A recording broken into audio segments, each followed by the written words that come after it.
என்னோட பையனுக்கு பிறந்த நாள். எல்லாருக்குமே ஸ்கூலு ஆஃபீஸ்ன்னு இருந்தது. லீவும் கிடைக்கவே இல்லை. எக்ஸாம் எல்லாம் போயிட்டு இருந்ததா, சரின்னு ஈவினிங் கோவிலுக்கும் போயிட்டோம். நாங்க நேரா முருகரை பார்க்க தான் வந்திருந்தோம். சாமியெல்லாம் கும்பிட்டு முடிச்சாச்சு. குட்டி பையன் ரொம்பவே ஜாலியா இருந்தாரு, வெளியே கூட்டிட்டு வந்ததுனால. அப்புறமா நாங்க சாமி கிட்ட வேண்டுதல்லாம் வைக்கல. ஆனா குட்டி பையன் என்னமோ பாருங்க என்னெல்லாம் சேட்டை பண்ணிட்டு இருக்கான்னு. கோவில்ல இந்த கடைசில இருந்து அந்த கடைசி வரைக்கும் இந்த மாதிரி தான் உருண்டுட்டு கிடந்தாரு. கோவில் முழுசு இந்த மாதிரி உருண்டுட்டு இருந்ததுல டயர்டும் ஆயிடுச்சு, போட்ட ட்ரெஸ்ஸுமே அழுக்காயிடுச்சு. கோவில்ல நிக்க வச்சு அழகா ஒரு போட்டோ எடுக்கலாம் அப்படின்னு ரொம்ப நேரமா முயற்சி பண்ணி கூப்பிட்டா ஓடிட்டே இருக்காரு. இப்பெல்லாம் இல்ல, குட்டி பையன் ரொம்ப சேட்டை பண்ண ஆரம்பிச்சுட்டாரு.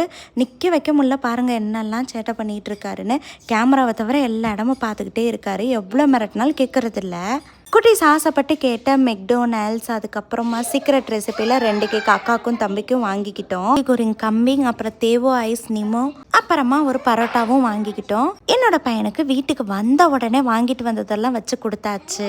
அம்மா கையால் கேக்கும் ஊட்டி விட்டுருக்கேன். குட்டி தம்பி ரொம்பவே ஹாப்பியாக இருந்தார். இந்த சாட்டர்டே சண்டே குட்டீஸ் விளையாடுற மாதிரியான இடத்துக்கு கண்டிப்பாக கூட்டிகிட்டு போகணும்னு முடிவெடுத்திருக்கோம். யாருக்கெல்லாம் ஜூலை மந்த்தில் பர்த்டே வருது, என்ன டேட்டில் வருது அப்படின்றத மறக்காமல் கமெண்ட்டில் சொல்லுங்கள். இந்த வீடியோ பார்த்துட்டு இருந்தீங்க, உங்களுக்கு பிறந்த நாள் வாழ்த்துக்கள்.